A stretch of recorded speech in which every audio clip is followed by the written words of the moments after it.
साथियों नमस्कार। उम्मीद है आप सभी अच्छे होंगे और एक बार फिर से आप सभी का स्वागत है एनसीईआरटी श्योर शॉर्ट के श्योर शॉर्ट सेशन में।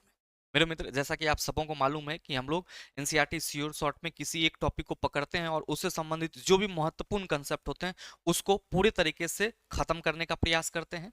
आज के इस सेशन में हम लोग एनसीईआरटी के बहुत ही महत्वपूर्ण टॉपिक जो आपके 2022 एग्जाम में कह सकते हो कि प्रमुखता से लिया गया हर एक शिफ्ट में गोलीय दर्पण में प्रतिबिंब का बनना, उसकी चर्चा करेंगे। क्योंकि मेरे मित्र, इससे संबंधित कई सवाल पूछे जाते हैं और आप में से बहुत सारे छात्र यहाँ पे मिस करते हैं कि गुरुजी ये कैसे हो जाता है, हमें तो समझ में ही नहीं आती है।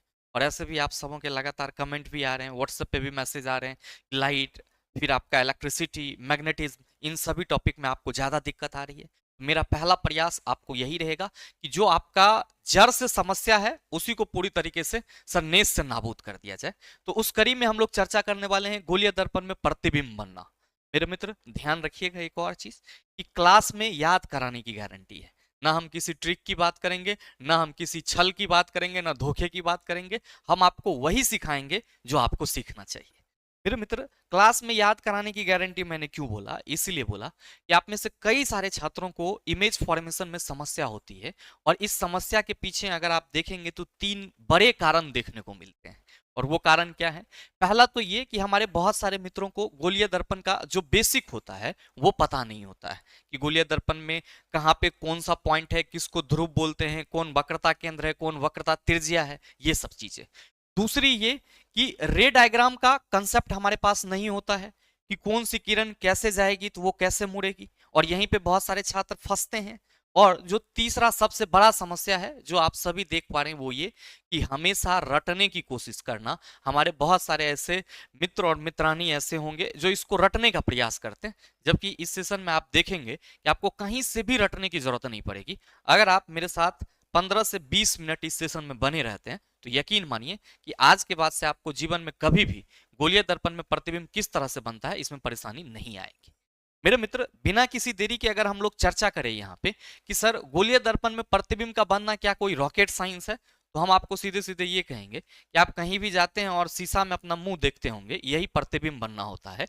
और कहीं पे भी आप दर्पण देख रहे हैं तो उसमें क्या होता है? सर प्रतिबिंब बनता है।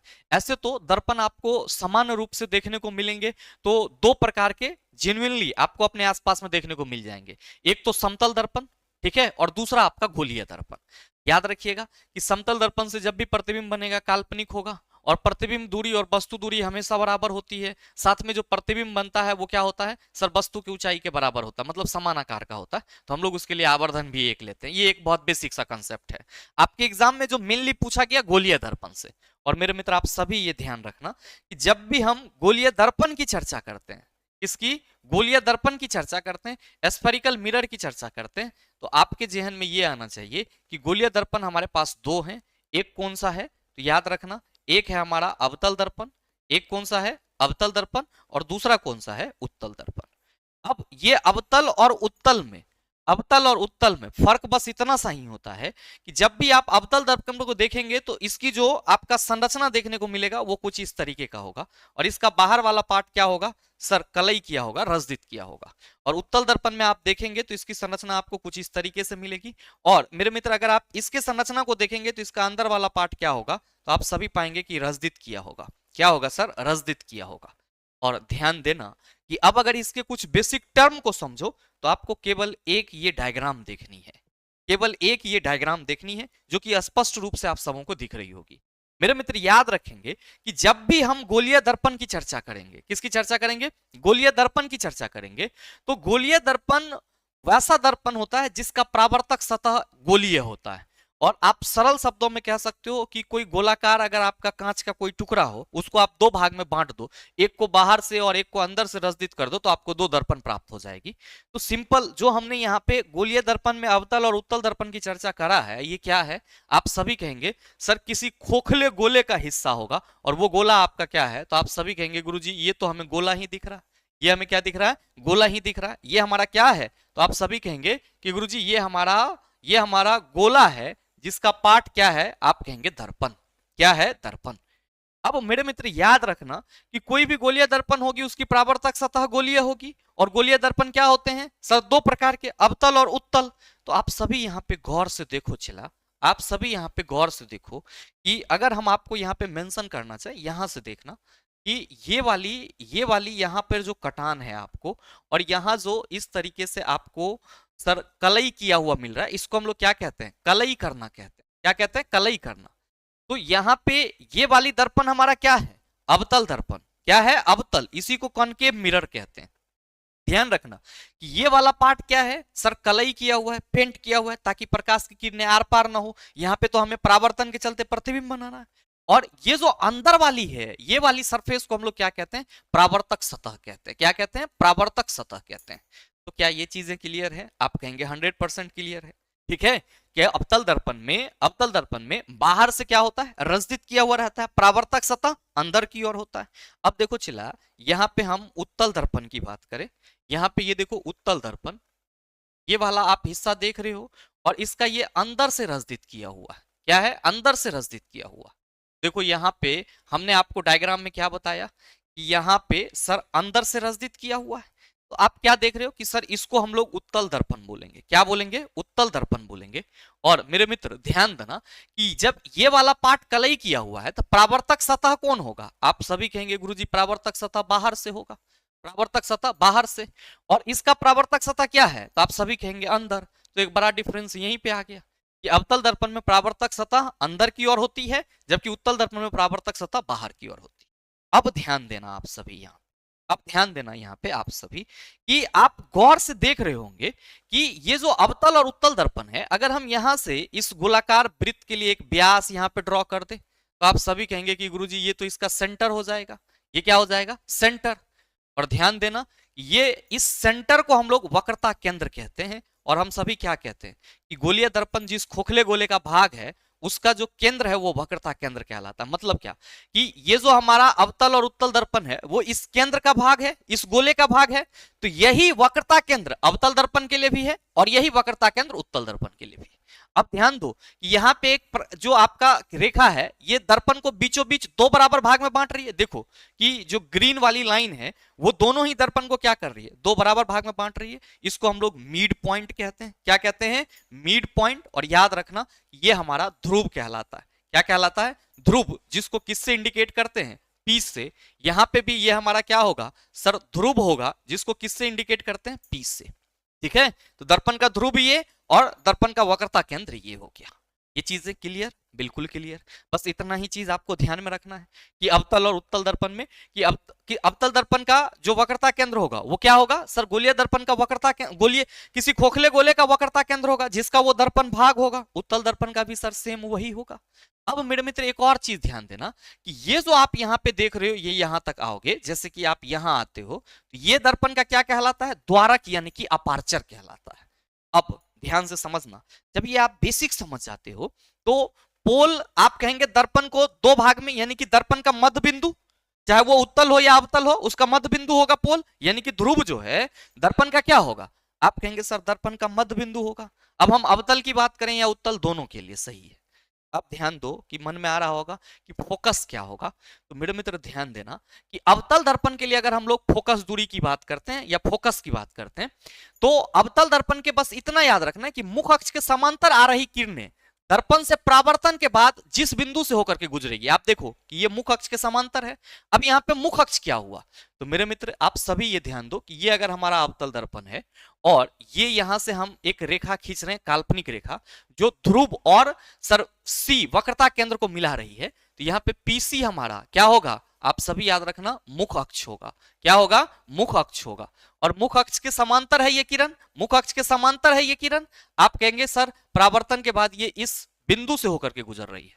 तो हमेशा ध्यान में आप ये रखेंगे कि अवतल दर्पण का फोकस दूरी क्या होता है? तो सर वह दूरी होता है या वह बिंदु होता है जहां पे मुख अक्ष के आ रही समांतर किरणें क्या होती है? दर्पण से परावर्तन के बाद मिलती है। क्या होती है सर? मिलती है, यानी कि एक दूसरे को इंटरसेक्ट करती है, काटती है। कब? जब सर समांतर के अवतल दर्पण के मुख अक्ष के समांतर आएगी तो वो फोकस से होकर गुजरेगी। और ये कंसेप्ट ही है, अवतल दर्पण का जो फोकस है वो वह बिंदु है किस पे? मुख अक्ष पे। पीसी पे है ये एफ। तो सर ये मुख अक्ष पे वह बिंदु है जहां पे दर्पण के समांतर आ रही प्रकाश की किरणें, दर्पण के समांतर आ रही प्रकाश की किरणें क्या करती है सर? एक दूसरे को इंटरसेक्ट करती है। अब कहेंगे उत्तल दर्पण में कैसे होगा? तो मेरे मित्र ये हमारा उत्तल दर्पण है, ध्यान से समझना। और आप क्या कहेंगे कि सर P से लेकर के C तक हम एक रेखा खींच दे तो ये हमारे लिए क्या हो जाएगा? मुख अक्ष हो जाएगा। क्या हो जाएगा? मुख अक्ष। अब आप गौर से देखो कि ये जब हमारा मुख अक्ष है तो ये प्रकाश की किरणें मुख अक्ष के समांतर है, ठीक है।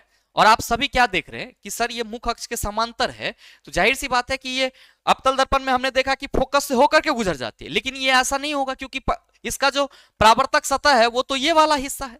आप क्या कहेंगे कि गुरुजी ये इस तरीके से परावर्तित होगा, ये यहां आएगा, ऐसे चला जाएगा, और हमको लगेगा कि ये किरण जो है वो कहां से आ रही है? फोकस से आती हुई प्रतीत हो रही है। अब आप यहां पे भी देखो, ये प्रकाश की किरण ऐसे गई और आपको लगेगा कि ये फोकस से होकर के हमको आ रही है, और ये परावर्तित कैसे होगी? तो आप सभी कहेंगे, एक मिनट, आप सभी कहेंगे कि गुरुजी ये जो है ये हमारा इस तरीके से परावर्तित हो जाएगी। तो मेरे मित्र आपको ये ध्यान रखना होगा कि उत्तल दर्पण में जो मुख्य फोकस होता है वो बिंदु होता है जहां कोई उत्तल दर्पण के मुख अक्ष के समांतर आ रही किरणें परावर्तन के बाद क्या होती है? अपसरित होती हुई प्रतीत होती है, यानी कि फैलती हुई प्रतीत होती है। और आप सबों को मालूम होना चाहिए कि अवतल दर्पण को अभिसारी और उत्तल दर्पण को अपसारी दर्पण कहते हैं। अब मेरे मित्र जब आप ये चीज समझ लेते हो तो आप सभी ये ध्यान रखना कि सूरज की जो प्रकाश होती है, सूरज तो हम लोगों के लिए अनंत दूरी पे होता है, तो सूरज से आ रही प्रकाश को हम लोग क्या मांगते हैं? सर अनंत दूरी से आ रही होती है प्रकाश, और अनंत दूरी से आ रही प्रकाश को हम लोग दर्पण के मुख अक्ष के समांतर मानते हैं। और ये चीज हमेशा माइंड में सेट करना होगा कि अगर कोई प्रकाश की किरणें अनंत से आ रही है तो वो दर्पण के मुख अक्ष के समांतर होगी, और परावर्तित होने के बाद वो कहां से गुजरेगी? आप कहेंगे सर दर्पण के मुख फोकस से होकर गुजरेगी। कहां से? दर्पण के मुख्य फोकस से होकर के गुजरेगी। अब मेरे मित्र जब आप मुख्य फोकस को भी समझ लेते हो तब आपको रे डायग्राम याद रखने हैं, जहां पे बहुत सारे छात्र हमारे फंसते हैं, और यही आपका पूरे के पूरे प्रतिबिंब का जो कंसेप्ट है वो क्लियर कर देगा। किरण आरेख क्या है? ये किरण आरेख। सर क्या समझेंगे इसमें? हम बस यही समझेंगे कि दर्पण हमारा अवतल हो या उत्तल हो, दर्पण हमारा अवतल हो या उत्तल हो, उसमें कोई भी प्रकाश की किरणें मुख अक्ष के समांतर होगी तो कहां से गुजरेगी, और अगर फोकस के अनुदिश होगी तो कहां से गुजरेगी। याद रखेंगे आप सभी, ये हमारा अवतल दर्पण है, आप सभी देख पा रहे हैं। और अगर ये प्रकाश की किरणें मुख अक्ष के समांतर आप कहोगे तो क्या कहोगे कि गुरुजी फोकस से होकर के गुजर जाएगी। तो पहला पॉइंट ये याद रखेंगे कि मुख अक्ष के समांतर किरणें अवतल दर्पण के फोकस से होकर के गुजर जाएगी। अब सर उत्तल दर्पण में क्या होगा? तो मेरे मित्र आप सभी देखो कि ये अगर मुख अक्ष के समांतर गई, ये अगर मुख अक्ष के समांतर गई तो ये इस तरीके से परावर्तित होगी, और आपको लगेगा कि ये परावर्तित किरण मुख फोकस से आती हुई प्रतीत हो रही है। आ नहीं रही है क्योंकि डॉट डॉट लाइन से हम दिखा रहे हैं, आती हुई प्रतीत हो रही है। आप ये कहेंगे कि सर उत्तल दर्पण में अगर कोई प्रकाश की किरणें मुख अक्ष के समांतर होगी तो वो क्या होगा? सर फोकस से आता हुआ प्रतीत होगा। एक्चुअली आ नहीं रहा होगा लेकिन हमें आता हुआ प्रतीत होगा, जबकि अवतल दर्पण में आप कहेंगे मुख फोकस से होकर के गुजर जाएगा। अब मेरे मित्र दूसरा कंडीशन याद रखना कि अगर कोई प्रकाश की किरण ऐसा हो कि जो फोकस के अनुदिश आए तो आप सभी कहेंगे मुख अक्ष के समांतर हो जाएगा। देखो कितना आसान है कि अगर दर्पण में कोई प्रकाश की किरणें मुख फोकस के समांतर जाएं तो फोकस से होकर गुजर जाएगी। अब ऐसा हो कि वो फोकस के अनुदिश आए तो मुख अक्ष के समांतर हो जाएगी, जस्ट उल्टा। और मेरे मित्र सेम चीज आपको क्या होगा कि अगर उत्तल दर्पण है तो फोकस से आती हुई फोकस की ओर ये आ रही है तो ये सर क्या लगेगा? मुख अक्ष के समांतर परावर्तित हो रही है। अब मेरे मित्र नेक्स्ट जो आपका है वो ये कि अगर कोई प्रकाश की किरण वक्रता केंद्र के अनुदिश आए तो आप याद रखना कि वक्रता केंद्र क्या है? गोलीय दर्पण का मतलब आप कह सकते हो कि वो केंद्र है जिसका वो गोलीय दर्पण किसी खोखले गोले का हिस्सा रहा है। मतलब गोलीय दर्पण जिस खोखले गोले का भाग होता है उसके केंद्र को वक्रता केंद्र कहते हैं। और वक्रता केंद्र से खींची गई कोई भी रेखा परिधि पर क्या होगी? आप सभी कहेंगे गुरुजी लंब होगी। तो मेरे मित्र ये जो हमारा टुकड़ा है ये तो गोला का ही हिस्सा है, और यहां से अगर हम वक्रता केंद्र से एक रेखा खींचे तो आप कहेंगे अभिलंब, और अभिलंब के अनुदिश आ रही प्रकाश की किरणें जैसे जाएगी उसी रास्ते में मुड़ जाएगी। यहां पे कोई आपतन कोण परावर्तन कोण नहीं बनेगा। तीसरा, अब उत्तल दर्पण में अगर आप बात करो मेरे मित्र वक्रता केंद्र के अनुदिश आ रही है प्रकाश की किरणें तो ये आपको क्या पड़ेगा कि सर ये जैसे आ रही है तो वक्रता केंद्र के अनुदिश से ही परावर्तित भी हो रही है, तो ये परावर्तित होता हुआ प्रतीत होगा, हो नहीं रहा होगा, प्रतीत होगा ऐसा। तो वक्रता केंद्र के अनुदिश में आप सभी कहेंगे कोई आपतन और परावर्तन कोण नहीं बनेगा। क्या होगी? आप कहेंगे सर जैसे आया वैसे ही चला जाएगा। अब मेरे मित्र ध्यान रखना कि अगर ध्रुव के अनुदिश आ जाए, ये तो दर्पण का मध्य बिंदु क्या कहलाता है? दर्पण का ध्रुव। अगर ये ध्रुव के अनुदिश आएगा यहाँ पे ध्रुव के अनुदिश आएगा तो आप कहेंगे सर आपतन कोण आई, आपतन कोण आई और परावर्तन कोण आर बनाते हुए लौट जाएगा। इसी तरीके से सर क्या होगा, उत्तल दर्पण में भी होगा। यही 3-4 आपको रे डायग्राम याद रखने हैं। उसके बाद मेरे मित्र आप यकीन मानिए कि जितने भी गोलीय दर्पण के द्वारा प्रतिबिंब बनता है उसको आसानी से कर लेंगे। अगर आप यहां तक पहुंच गए हैं तो मेरे मित्र पहला कंडीशन ये है, ध्यान से समझिएगा, बस समझने का प्रयास कीजिएगा। रटने के लिए मैं आपको डाटा बता दूंगा कि यहाँ पे डाटा अवेलेबल है। कह रहा है कि अवतल दर्पण के फोकस और ध्रुव के बीच स्थित वस्तु का प्रतिबिंब। मेरे मित्र आप सभी देखो कि ये हमारा अवतल दर्पण है, ये हमारा क्या है, अवतल दर्पण, ये इसका मुख अक्ष, तो यहां क्या होगा, पोल, यहां क्या होगा, फोकस, और यहां क्या होगा, वक्रता केंद्र। अवतल दर्पण के कहा जा रहा है फोकस और ध्रुव, तो ये ध्रुव और ये फोकस हमारा, इसके बीच में वस्तु को रखे, एक प्रकाश की किरण मुख अक्ष के समांतर जाएगी, आप कहेंगे बिल्कुल ये ऐसे गुजर गई। अब दूसरी ऐसे भी हो सकती है जो वक्रता केंद्र के अनुदिश जाएगी, आप सभी कहेंगे बिल्कुल।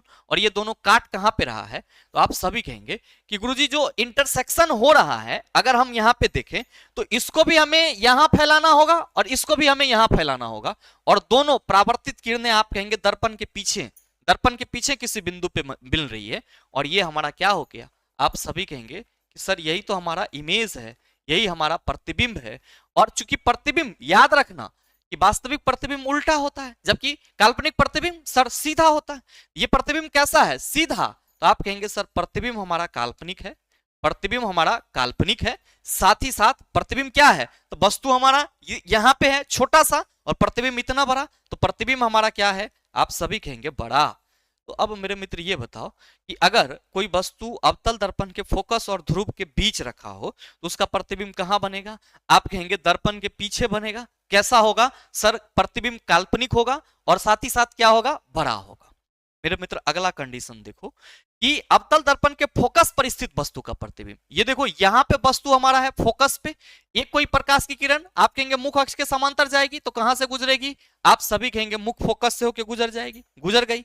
अगर कोई प्रकाश की किरण चला वक्रता केंद्र के अनुदिश जाए, तो आप कहेंगे अभी ना बताए हैं, वक्रता केंद्र के अनुदिश अगर है तो जैसे जाएगा वैसे ही आएगा। अब आपको नहीं लग रहा है कि ये दोनों कहीं ना कहीं अनंत पर इंटरसेक्ट होगा, कहां होगा, अनंत पर।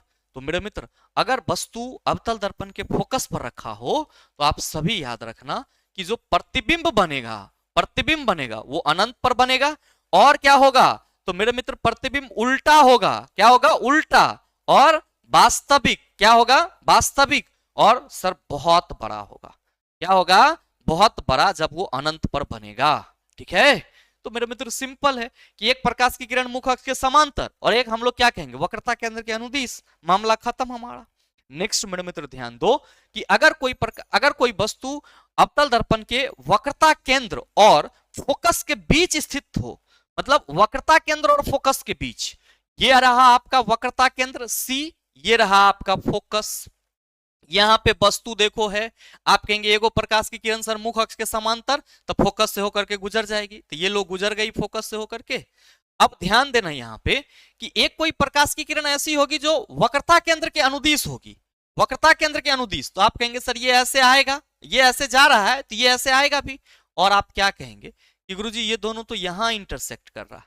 बस ध्यान देना ये कि प्रतिबिंब कहां बन रहा है, सर वक्रता केंद्र के बाद। तो आप सभी क्या कहिएगा कि सर इमेज, इमेज वक्रता केंद्र, वक्रता केंद्र, वक्रता केंद्र, और वक्रता केंद्र के बाद तो अनंत ना होगा, आप कहिएगा इमेज वक्रता केंद्र एवं अनंत के बीच बनेगा, इमेज वक्रता केंद्र एवं अनंत के बीच बनेगा। ठीक है, अब देखो वस्तु यहां छोटा है तो इमेज आपका क्या होगा, बड़ा, और क्या हो रहा है, उल्टा, तो आप सभी कहेंगे कि जो हमारा इमेज होगा वो उल्टा, उल्टा एवं वास्तविक होगा, उल्टा एवं क्या होगा, वास्तविक होगा। कोई समस्या है क्या? अब इसी को आप रटते रहते हैं कि वक्रता केंद्र और फोकस के बीच होगा तो ऐसे बनेगा, अरे भाई नहीं सर, वक्रता केंद्र यहाँ पे वस्तु वक्रता केंद्र और फोकस के बीच यहां रखा हुआ है, तो जाहिर सी बात है कि कोई एक प्रकाश की किरण मुख अक्ष के समांतर जाएगी तो फोकस से होकर गुजरेगी, एक प्रकाश की किरण को वक्रता केंद्र के अनुदिश ले लेंगे तो आप कहेंगे सर दोनों जो परावर्तित किरणें हैं वो अनंत और वक्रता केंद्र के बीच मिलेगी। कहां मिलेगी, वक्रता केंद्र और अनंत के बीच। प्रतिबिंब हमारा वास्तविक और उल्टा होगा, और क्या होगा, आप कहेंगे वस्तु छोटा है, प्रतिबिंब हमारा बड़ा होगा। नेक्स्ट ध्यान दो कि ये मेरे मित्र अगर कोई प्रकाश की किरणें अवतल दर्पण के वक्रता केंद्र पर हो, जैसे कि वस्तु देख लो आपके अवतल दर्पण के वक्रता केंद्र पर है, तो एक प्रकाश की किरण मुख अक्ष के समांतर गई, ये परावर्तित होगी किससे? मुख फोकस से। अब ध्यान देना कि एक ऐसा होगा जो मुख फोकस के अनुदिश आएगी। आप कहेंगे सर जब मुख फोकस के समांतर था तब परावर्तित हुआ मुख फोकस से, जब मुख फोकस के अनुदिश आएगी तो ये सर परावर्तित होने के बाद मुख अक्ष के समांतर होगा। और इंटरसेक्ट कहां कर रहा है? सर वक्रता केंद्र पर ही कर रहा है। तो जब अवतल दर्पण में वस्तु जो है वक्रता केंद्र पर स्थित हो तो आप सभी याद रखना कि इमेज इमेज वक्रता केंद्र पर ही बनेगा, इमेज वक्रता केंद्र पर बनेगा, वक्रता केंद्र पर बनेगा। और मेरे मित्र कैसा होगा? सर जी वास्तविक होगा, वास्तविक एवं उल्टा, वास्तविक एवं उल्टा। अब देखो कि यहां पे वस्तु और प्रतिबिंब ना तो बड़ा दिख रहा है ना छोटा दिख रहा है, तो आप सभी क्या कहेंगे कि यहां पर सर वस्तु का आकार, वस्तु का आकार, वस्तु का आकार प्रतिबिंब के आकार के बराबर होगा, वस्तु का आकार प्रतिबिंब के आकार के बराबर होगा। तो बताओ क्या इसमें आपको कोई याद रखने वाली बात है? अब यहां से आओ, चीजें उलट जाएगी। आपने देखा कि वस्तु अगर वक्रता केंद्र और फोकस के बीच था तो प्रतिबिंब कहां बन रहा था? अनंत और वक्रता केंद्र के बीच। अब अगर वस्तु हो हमारा कहां पे? सर वक्रता केंद्र और अनंत के बीच। वस्तु हमारा वक्रता केंद्र और अनंत के बीच स्थित हो तो प्रतिबिंब कहां बनेगा? वक्रता केंद्र और फोकस के बीच। सेम सिचुएशन चला, मुख अक्ष के समांतर और वक्रता केंद्र के अनुदिश ले रही है तो इंटरसेक्शन यहां हुआ और हमारा प्रतिबिंब। आप कहेंगे सर जो प्रतिबिंब बन रहा है, जो इमेज बन रहा है वो कहां बन रहा है? तो वक्रता केंद्र और फोकस के बीच, सी एवं एफ के बीच, सी एवं एफ के बीच, ठीक है। और साथ ही मेरे मित्र वस्तु बड़ा है, प्रतिबिंब क्या है? छोटा। तो आप सभी कहेंगे प्रतिबिंब छोटा बनेगा, उल्टा बन रहा है ना, तो आप सभी कहिएगा कि गुरुजी वास्तविक एवं उल्टा होगा, वास्तविक एवं उल्टा होगा। बताओ एक कहां रटने की जरूरत है? अब मेरे मित्र आगे आओ कि अगर वस्तु फोकस पे था तो प्रतिबिंब अनंत पे बन रहा था, बहुत बड़ा। अब यहां पे उल्टा ये होगा कि अनंत से आ रही प्रकाश की किरणें मुख अक्ष के समांतर होती है, तो अगर वस्तु अनंत पर हो तो उसका प्रतिबिंब कहां बनेगा? चला फोकस पर। अगर वस्तु अनंत पर हो तो याद रखना कि इमेज कहां बनेगा? फोकस पर। कहां? फोकस पर। साथ ही कैसा होगा? वास्तविक और उल्टा, वास्तविक और उल्टा। और साथ में प्रतिबिंब कैसा होगा? सर जी बहुत छोटा। क्या होगा? बहुत छोटा।